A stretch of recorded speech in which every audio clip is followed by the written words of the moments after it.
നാമം ജപായനം പുണ്യം നിരുപമദീപാങ്കുരം പോലെ സ്വരശ്രുതിലയവരമതുലം ദീവാങ്കണം മോക്ഷസംഗീതസാരം നീളും വഴിത്താരയിൽ ജീവതാരം മന്ത്രാലാപം മായാവിൻ നിൻ പ്രസാദം. ദീപം ദീപം ദീപം.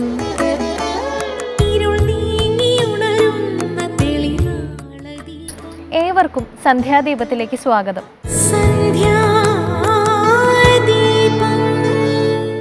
പുരാണ കഥകളിലും മറ്റും ഭക്തരുടെ പ്രാർത്ഥനകൾ കൈലാസത്തിലും വൈകുണ്ഠത്തിലും ഇരുന്ന് ദേവന്മാർ കേൾക്കുന്നതായി പറയാറുണ്ട്. ഇതൊരു വിദൂര സംവേദനമല്ല, ആത്മാർത്ഥമായ ജപമാണ് ഈശ്വരന് മുൻപിൽ എത്തുക. ആത്മാർത്ഥം എന്നാൽ ആത്മാവ് അറിഞ്ഞുകൊണ്ട് ചെയ്യുന്നത് എന്നർത്ഥം. ആത്മാവ് എന്നത് ജീവാത്മാവ്. ജീവാത്മാവ് പരമാത്മാവിൻ്റെ തന്നെ ഭാഗമായതുകൊണ്ട് ആത്മാവ് അറിഞ്ഞു ചെയ്യുന്നതെന്തും ഈശ്വരൻ അറിയും എന്നർത്ഥം. രാമായണത്തെ 8 ശ്ലോകങ്ങളായി ചുരുക്കി എഴുതിയതാണ് സപ്തർഷി രാമായണം. ഇന്ദ്രൻ സപ്തഋഷികളെ ദേവലോകത്ത് ക്ഷണിച്ചു വരുത്തി രാമായണത്തിലെ ഓരോ കാണ്ഡവും ഓരോ ഋഷിയെ കൊണ്ട് ചൊല്ലിച്ചു. ഒടുവിൽ 7 പേരും ചേർന്ന് ഫലശ്രുതിയും ചൊല്ലി. ഇതത്രേ സപ്തർഷി രാമായണം. ഇത് നിത്യം പാരായണം ചെയ്യുന്നത് രാമായണം മുഴുവനായി പാരായണം ചെയ്യുന്നതിൻ്റെ ഫലം തരും എന്നാണ് വിശ്വാസം. ഇനി ഇന്നത്തെ സന്ധ്യാനാമം കേൾക്കാം.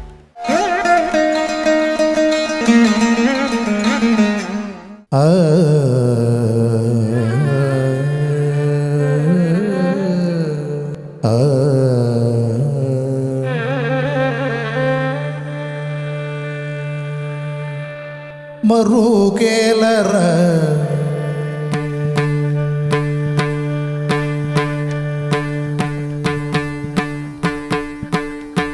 മറുകേലറ ഓ രാഘവ മറുകേലറ ഓ രാഘവ മറുകേലറ ഓ രാഘവ മറുകേലറ ഓ രാഘവ മറുകേലറ ഓ രാഘവ മറുകേലറ ഓ രാഘവ മറുകേലറ ഓ രാഘവ മറുകേലറ ഓ രാഘവ മറുകേലറ ഓ രാഘവ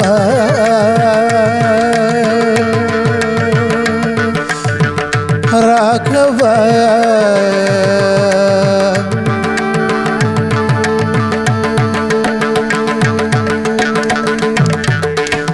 മറുകേല ചര ചര രൂപ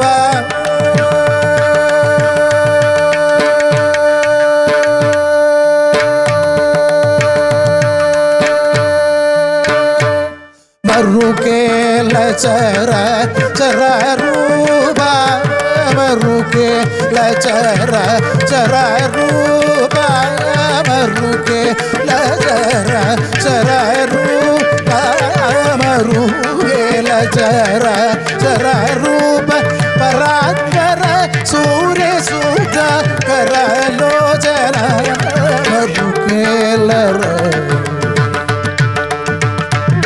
മറുകേല ചര ചര രൂപ പരാത്പര സൂര്യ സൂഖ കരലോചന മറുകേലറ ഓ രാഘവ മറുകേലറ ഓ രാഘവ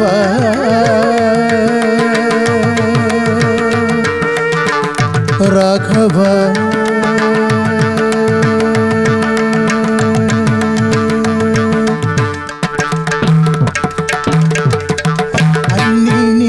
വന്നോം സോവന്തരംഗമോന അന്നിനെ വന്നോം സോവന്തരംഗമോന അന്നിനെ വന്നും സോ അന്തരംഗമോന കാവേദകേ തലസിക്കൊണ്ടിനയ്യ അന്നിനെ വന്നോം സോ അന്തരംഗമോന കാവേദകേ തലസിക്കൊണ്ടിനയ്യ ഇന്നഗാനി മദിനി നിന്ന ജാല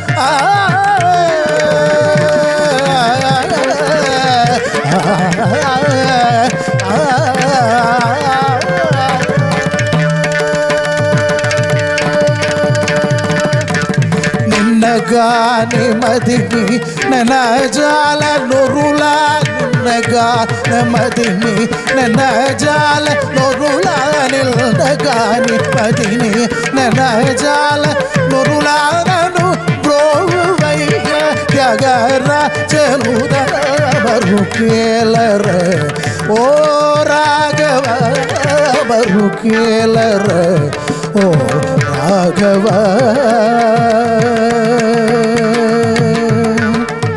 రాఘవ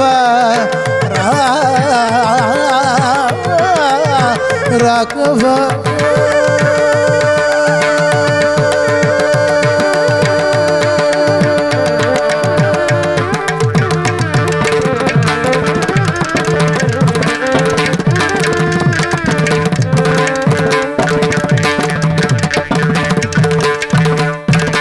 കുത്തിയോട്ടം ദ്രാവിഡ രീതിയിലുള്ള ഒരു അനുഷ്ഠാന കലയാണ്. എന്നാൽ ഇതിന് ചില വകഭേദങ്ങളുണ്ട്. ദക്ഷിണ കേരളത്തിലെ ദേവീക്ഷേത്രങ്ങളിലും മുടിപ്പുരകളിലും ഇത് കണ്ടുവരുന്നു. കുത്തിയോട്ടത്തെക്കുറിച്ച് കൂടുതൽ അറിയാം ഇന്നത്തെ കഥയമമയിലൂടെ. എല്ലാവർക്കും നമസ്കാരം. കഥയമമ്മയുടെ ഇന്നത്തെ അധ്യായത്തിലേക്ക് എല്ലാവർക്കും ഹാർദമായ സ്വാഗതം.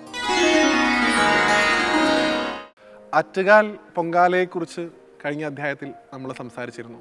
എന്നാൽ അതേ ആറ്റുകാലിൽ നടക്കുന്ന അല്ലെങ്കിൽ ദക്ഷിണ കേരളത്തിലുള്ള ദേവീക്ഷേത്രങ്ങളിൽ നടക്കുന്ന വളരെ വിശേഷപ്പെട്ട ഒരു ചടങ്ങിനെ കുറിച്ചാണ് ഇന്നത്തെ അധ്യായത്തിൽ നമ്മൾ സംസാരിക്കുന്നത്. അതാണ് കുത്തിയോട്ടം. കുത്തിയോട്ടം പുരുഷ കേന്ദ്രീകൃതമായിട്ടുള്ള ഒരു ആചാരമാണ്. പൊങ്കാല എങ്ങനെയാണോ സ്ത്രീകൾക്ക്, അതുപോലെയാണ് കുത്തിയോട്ടം ബാലകന്മാർക്ക് അല്ലെങ്കിൽ പുരുഷന്മാർക്ക് എന്ന് പറയാം. പൊതുവിൽ കുട്ടികളെയാണ് അതിൽ തിരഞ്ഞെടുക്കാറുള്ളത്. ആറ്റുകാലല്ലാതെ കുത്തിയോട്ടം നടക്കുന്ന കേരളത്തിലെ പ്രധാനപ്പെട്ട ഒരു ക്ഷേത്രമാണ് ചെട്ടിക്കുളങ്ങര ഭഗവതി ക്ഷേത്രം. ആറ്റുകാലിൽ പൊങ്കാല ദിവസമാണ് അതിൻ്റെ പ്രധാനപ്പെട്ട ചടങ്ങുകളൊക്കെ നടക്കുകയെന്നുണ്ടെങ്കിൽ ചെട്ടിക്കുളങ്ങരയിൽ ഭരണിയാണ് പ്രധാനപ്പെട്ട ദിവസമായിട്ട് കണക്കാക്കുന്നത്. ഇതിന് രണ്ടിനും കൃത്യമായിട്ടുള്ള പരിശീലനവും വ്രതവും ആവശ്യമാണ്. പല മാതാപിതാക്കളും അവരുടെ കുട്ടികൾക്ക് ഈ പലതരത്തിലുള്ള ബാലവ്യാധികൾ ഉണ്ടാവുന്ന സമയത്ത്, കുട്ടികളായിരിക്കുന്ന സമയത്ത് ചില ആരോഗ്യപരമായിട്ടുള്ള പ്രയാസങ്ങൾ ഉണ്ടാവുന്ന സമയത്തൊക്കെ തന്നെ ഭഗവതിക്ക് നേരുന്ന ഒരു വഴിപാടാണ് ഈ കുത്തിയോട്ടം എന്ന് പറയുന്നത്. അമ്മേ, ഈ ഒരു വ്യാധിയിൽ നിന്ന് എൻ്റെ കുട്ടിയെ അമ്മ രക്ഷിക്കുകയാണെന്നുണ്ടെങ്കിൽ ഇവനെ ഞാൻ കുത്തിയോട്ടത്തിന് വിട്ടോളാം, അല്ലെങ്കിൽ കുത്തിയോട്ടത്തിൽ പങ്കെടുപ്പിച്ചോളാം എന്നുള്ള ഒരു വ്യവസ്ഥ ഭഗവതിയായിട്ട് വെക്കുന്നു. അങ്ങനെയാണ് ഈ കുത്തിയോട്ടത്തിലേക്ക് കുട്ടികളെയൊക്കെ തന്നെ നമ്മൾ എത്തിക്കുന്നത്. നമ്മുടെ ഒരു നേർച്ചയുടെ ഭാഗമാണ് അത്. അതിൻ്റെ പുറകിലുള്ള ഒരു ഐതിഹ്യപരമായിട്ടുള്ള വശം എന്ന് പറയുന്നത് ഈ ദേവിയുടെ ദാരികനുമായിട്ടുള്ള അല്ലെങ്കിൽ മഹിഷാസുരനുമായിട്ടുള്ള രണ്ട് സങ്കല്പവും പറയാറുണ്ട്. ആ യുദ്ധത്തിൽ ദേവിയുടെ പടയാളികളായിട്ട്, ദേവിയുടെ ഒപ്പം സഞ്ചരിക്കുന്ന ആളുകളായിട്ടാണ് ഈ കുത്തിയോട്ട ബാലന്മാരെ നമ്മൾ ചിത്രീകരിക്കാറുള്ളത്. അതുകൊണ്ട് തന്നെ അവരുടെ വേഷവും അങ്ങനെ ഒരു യോദ്ധാവിൻ്റെ, ഒരു പോരാളിയുടെ വേഷമൊക്കെയാണ് അവർക്ക് കൊടുക്കുക. സാധാരണ അവരുടെ പരിശീലന സമയമായിട്ട് കണക്കാക്കുക പലയിടങ്ങളിലും ഈ ശിവരാത്രി മുതൽ ഭരണി വരെ ഇരിക്കുന്ന 7 ദിവസമാണ് ഇതിൻ്റെ പരിശീലന സമയം. അപ്പോൾ കുത്തിയോട്ട ആശാന്മാർ എന്ന് വിളിക്കപ്പെടുന്ന ആളുകളാണ് കുത്തിയോട്ടം പരിശീലിപ്പിക്കുക കുട്ടികളെ. അത് പരിശീലിപ്പിക്കുന്ന എല്ലാ ദിവസവും വീട്ടിൽ വരുന്ന ആളുകൾക്കൊക്കെ മൃഷ്ടാനം സദ്യ തന്നെ കൊടുക്കണം എന്നാണ് അതിൻ്റെ വിധിയിൽ പറയണത്. അങ്ങനെ 7 ദിവസത്തെ പരിശീലനമൊക്കെ കഴിഞ്ഞ് കുത്തിയോട്ടമൊക്കെ അഭ്യസിച്ച കുട്ടികളെ പിന്നീട് ക്ഷേത്രത്തിലേക്ക് ഘോഷയാത്രയായിട്ട് പറഞ്ഞു വിടുകയാണ് ചെയ്യുക. അവിടെ ചൂരൽ മുറിയൽ എന്ന് പറഞ്ഞിട്ടൊരു ചടങ്ങ് നടക്കുന്നതായിട്ട് പറയാറുണ്ട്.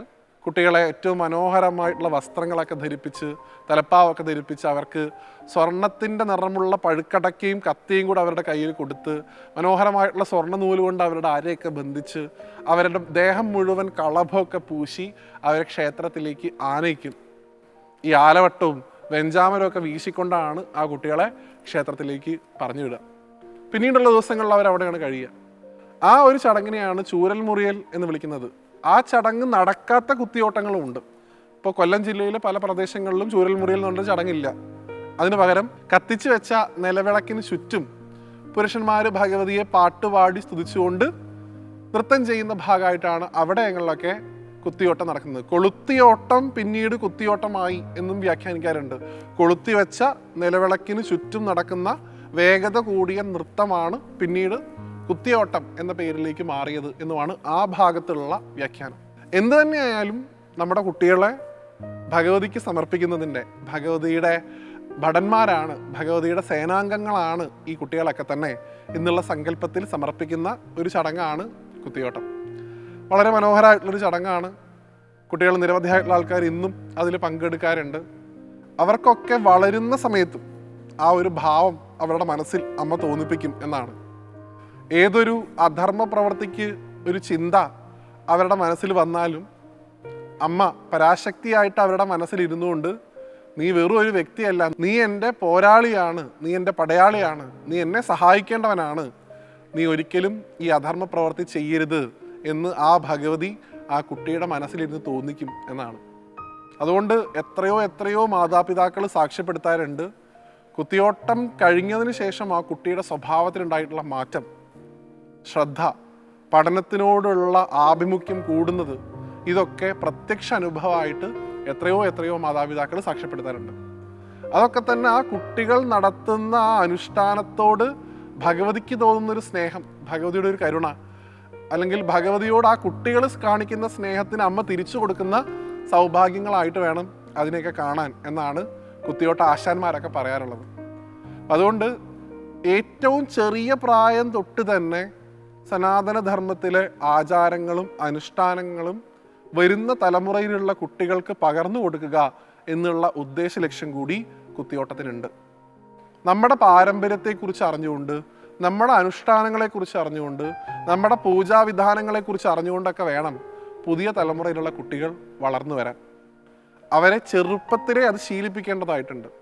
ചെറുപ്പത്തിലെ കൃത്യമായിട്ടുള്ള ആധ്യാത്മിക വിദ്യാഭ്യാസം ഇത്തരത്തിലുള്ള ചടങ്ങുകളിലൂടെ അവർക്ക് കൊടുക്കുകയാണെങ്കിൽ, നേരത്തെ സൂചിപ്പിച്ചതുപോലെ ഒരിക്കലും ഒരു അധാർമികമായിട്ടുള്ള പ്രവൃത്തി അവരുടെ ഭാഗത്തു നിന്ന് ഉണ്ടാവുന്നതല്ല. നമ്മൾ ഇന്ന് നേരിടുന്ന പല പ്രശ്നങ്ങൾക്കും കാരണം കൂടിയ പുരോഗമനവാദവും ഇത്തരത്തിലുള്ള ആചാരങ്ങളെല്ലാം തന്നെ വളരെ മോശമാണ് എന്നുള്ളൊരു ധാരണ പൊതുസമൂഹത്തിൽ ഉണ്ടാക്കിയെടുത്തതിൻ്റെ ഫലമാണ്. നമ്മുടെ പൂർവികർ നമുക്ക് തന്നിട്ടുള്ള അസുലഭമായിട്ടുള്ള അവസരങ്ങളാണ് നമ്മുടെ ദേശക്ഷേത്രത്തിൽ നടക്കുന്ന ഏതനുഷ്ഠാനവും, കുത്തിയോട്ടായിക്കോട്ടെ, പാനി ആയിക്കോട്ടെ, കളമ്പാട്ടായിക്കോട്ടെ, എന്ത് തന്നെ ആയിക്കൊള്ളട്ടെ, ഏറ്റവും ചെറിയ പ്രായത്തിൽ തന്നെ കുട്ടികളെ അതിൽ പങ്കെടുപ്പിക്കുക എന്നുള്ളത്. അങ്ങനെ അമ്മ ആരാണ് എന്ന് മനസ്സിലാക്കി വളരുന്ന ഒരു കുട്ടിക്ക് ഭൂമിയിലുള്ള മുഴുവൻ സ്ത്രീകളെയും അമ്മയായിട്ട് കാണാനുള്ള ഒരു ഭാവം ഉണ്ടാവുന്നതാണ്. ഒരിക്കലും അവൻ്റെ പേരിൽ അവൻ്റെ വീട്ടുകാർക്ക്, പ്രത്യേകിച്ച് അവൻ്റെ അമ്മയ്ക്ക്, പത്നിക്ക് മറ്റുള്ള ഒരാളുടെയും മുമ്പിൽ തല കുരിച്ച് നിൽക്കേണ്ടി വരില്ല. അപ്പം ഏറ്റവും മഹത്തരമായിട്ടുള്ള, ഏറ്റവും അധികം മനോഹരം കൂടി ആയിട്ടുള്ള ആ കുത്തിയോട്ട ചടങ്ങിനെ കുറിച്ചിട്ടുള്ള ഒരു ലഘുവിവരണം അമ്മയുടെ കൃപ കൊണ്ട് നമുക്ക് ഇന്ന് ഈ കഥയം അമ്മയിൽ ഉൾപ്പെടുത്താൻ സാധിച്ചു. അമ്മ എല്ലാവരെയും അനുഗ്രഹിക്കട്ടെ. ഏറ്റവും നല്ല കുട്ടികളായിട്ട് അമ്മയുടെ മക്കൾ വളർന്നു വരട്ടെ എന്ന് പ്രാർത്ഥിച്ചുകൊണ്ട് ഈ അധ്യായത്തിൽ നിന്ന് വിടവാങ്ങുന്നു. എല്ലാവർക്കും നന്ദി, നമസ്തേ. പഴയ കാലത്ത് ചില കുടുംബങ്ങളുടെ അധീനതയിലായിരുന്ന അമ്പലങ്ങളിൽ ഇന്നും കാരണവർ, മുത്തപ്പൻ, മൂപ്പൻ എന്നിങ്ങനെ വിവിധ പേരുകളിൽ ചില ആരാധനാ സ്ഥാനങ്ങൾ കാണാം. മുഖ്യക്ഷേത്രത്തിലെ ആരാധനാമൂർത്തിയെ അവിടെ എത്തിച്ചവരും ക്ഷേത്രത്തിൻ്റെ നിർമ്മിതിക്ക് കാരണക്കാരായവരോ ആകാം അവർ. ക്ഷേത്രാരാധനയിൽ അവർക്കും സ്ഥാനം നൽകിയിരിക്കുന്നു എന്നേയുള്ളൂ. കാണാം ഇന്നത്തെ ദീപാരാധന കാഴ്ചകൾ.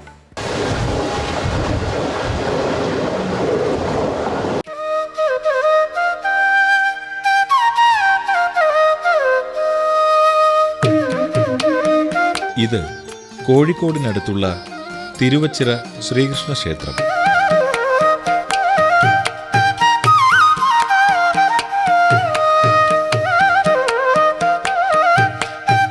നശ്വരമായ പ്രപഞ്ചത്തിന്റെ സൃഷ്ടിസ്ഥിതി സംഹാരകർത്താക്കളാണ് ബ്രഹ്മ, വിഷ്ണു, മഹേശ്വരന്മാർ. അതുകൊണ്ടുതന്നെ മഹാവിഷ്ണുവിന്റെ ക്ഷേത്രങ്ങൾക്ക് പ്രാധാന്യവുമുണ്ട്. വിഷ്ണു എന്ന പദത്തിന് വ്യാപനശീലമുള്ളവൻ എന്നാണ് അർത്ഥം. പാർത്ഥസാരഥി സങ്കല്പമാണ് തിരുവച്ചിറ ക്ഷേത്രത്തിലുള്ളത്. വിഷ്ണുവിന്റെ അവതാരമൂർത്തികളിൽ വിഷ്ണു ഭക്തർക്ക് പ്രിയങ്കരമായിട്ടുള്ളത് ശ്രീകൃഷ്ണനാണ്. അവതാരം, ആവേശം, അംശം എന്നിങ്ങനെ 3 തരത്തിലുള്ള അവതാരങ്ങൾ മഹാവിഷ്ണുവിനുണ്ട്. പൂർണ്ണ ശക്തിയുള്ളത് അവതാരം, താൽക്കാലിക ശക്തിയുള്ളത് ആവേശം, അംശം കൊണ്ട് ജനിക്കുന്നത് അംശ അവതാരം എന്നിങ്ങനെയാണത്. മഹാവിഷ്ണുവിന്റെ അവതാരങ്ങൾ അസംഖ്യമുണ്ട്. മഹർഷിമാരും മനുക്കളും ദേവന്മാരും മനുപുത്രന്മാരും മഹാവിഷ്ണുവിൻ്റെ അംശാവതാരങ്ങൾ എത്ര? പൂർണ്ണാവതാരങ്ങൾ 10 കണക്കാക്കപ്പെടുന്നു. ഭൃഗു മഹർഷിയുടെ ശാപം മൂലമാണ് മഹാവിഷ്ണുവിന് പൂർണ്ണമായും അംശമായും പല അവതാരങ്ങൾ എടുക്കേണ്ടി വന്നിട്ടുള്ളത്. ടിപ്പുവിൻ്റെ പടയോട്ടത്തിൽ നാശോന്മുഖമായ ഈ ക്ഷേത്രം 1103 മഹാരാജ മാനവിക്രമ സാമൂതിരിപ്പാടാണ് ഇന്നത്തെ നിലയിലാക്കിയത് എന്ന് പറയപ്പെടുന്നു. ക്ഷേത്ര സംസ്കാരത്തിന് അപജയം സംഭവിക്കാതെ നിലനിർത്തുവാനും വിശ്വാസികളുടെ അഭയകേന്ദ്രമായി ക്ഷേത്രങ്ങളെ മാറ്റുവാനും സാമൂതിരി രാജാക്കന്മാർ പ്രത്യേകം ശ്രദ്ധിച്ചിരുന്നു. ഇതിൻ്റെ ഉത്തമ ഉദാഹരണങ്ങളായി കോഴിക്കോട്ടുള്ള മിക്ക ക്ഷേത്രങ്ങളുടെയും ചരിത്രം പരിശോധിച്ചാൽ മനസ്സിലാക്കുവാൻ സാധിക്കും.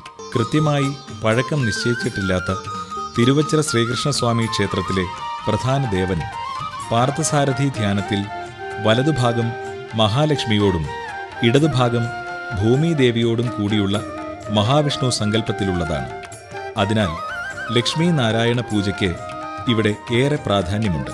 ക്ഷേത്രം എന്ന് പറയുന്നത് മനുഷ്യ ശരീരത്തെയാണ്.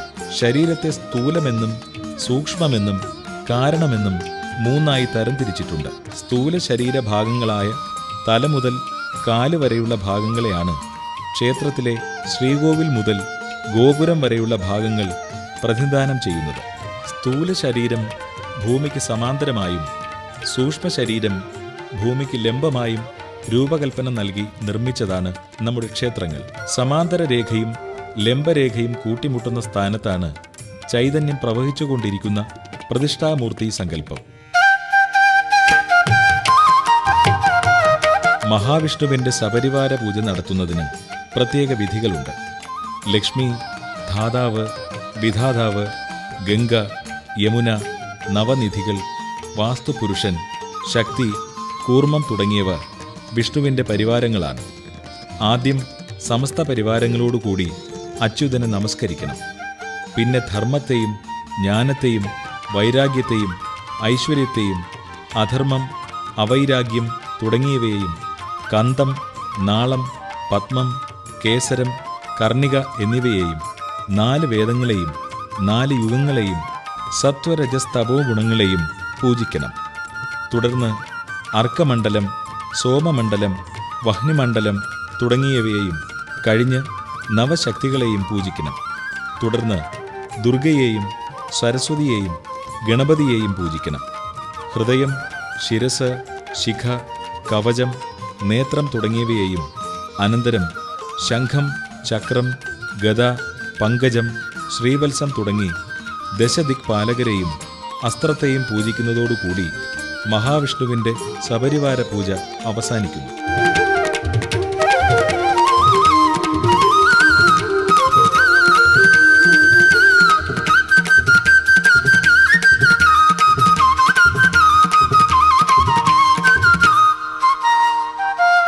തിരുവച്ചിറ ക്ഷേത്രത്തിന് മുൻവശത്തായി സ്ഥിതി ചെയ്യുന്ന ഈ ചിറ ഏകദേശം 5 ഏക്കറോളം വ്യാപിച്ചു കിടക്കുന്നു.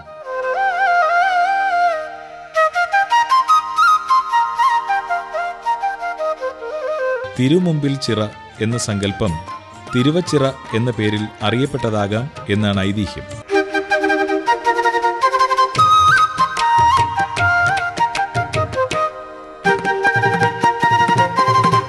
ജലാശയത്തിലേക്ക് ദൃഷ്ടി ഊന്നി നിൽക്കുന്ന മഹാവിഷ്ണു പ്രതിഷ്ഠ ഒരു പ്രത്യേകതയായി ഭക്തജനങ്ങൾ കണക്കാക്കുന്നു.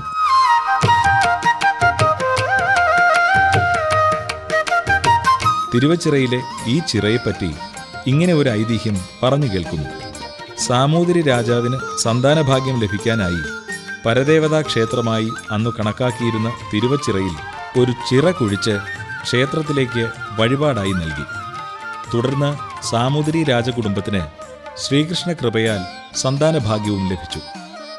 5 ഏക്കറോളം വരുന്ന ചിറ ഭാഗികമായി മതിൽ കെട്ടി തിരിച്ചിട്ടുണ്ട്. ശ്രീകോവിൽ മതിൽക്കെട്ടിനകത്തു തന്നെയാണ് ഗണപതി ക്ഷേത്രം സ്ഥിതി ചെയ്യുന്നത്. ശ്രീകോവിലിന് പുറത്തായി അയ്യപ്പ ക്ഷേത്രം സ്ഥിതി ചെയ്യുന്നു.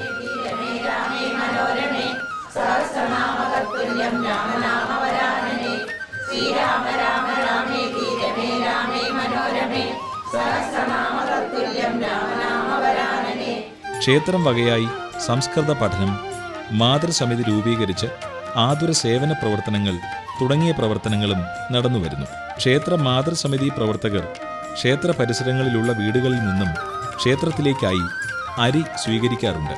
ഇത് പിടിയരി എന്നാണ് അറിയപ്പെടുന്നത്.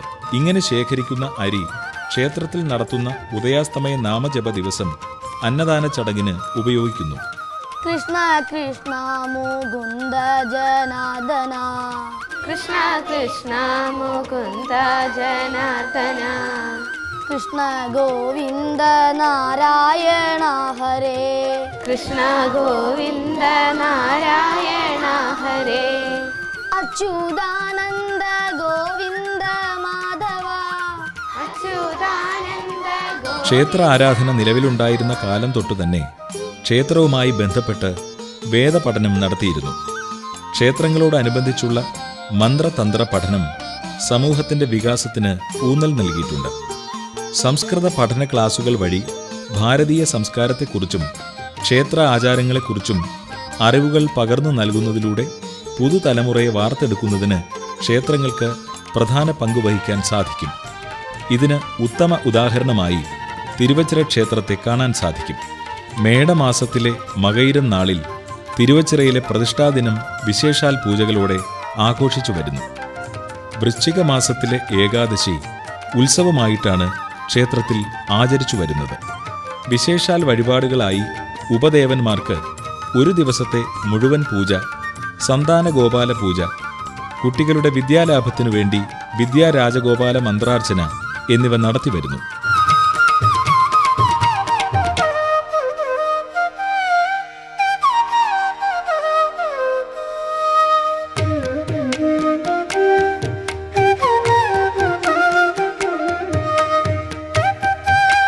ക്ഷേത്ര ആചാരങ്ങൾ കർശനമായി പാലിച്ച് മനസ്സിനെ അമലവും ഏകാഗ്രവുമാക്കി ക്ഷേത്രദർശനം നടത്തുന്ന ഭക്തനിലേക്ക് സൂക്ഷ്മമായ മൂർത്തി ചൈതന്യം സന്നിവേശിച്ച് ഭക്തമനസ്സിൽ നവീകരണം നടക്കുന്നു. മനസ്സിന്റെ നവീകരണമാണ് ക്ഷേത്ര സംസ്കാരമായി പരിണമിക്കുന്നത്.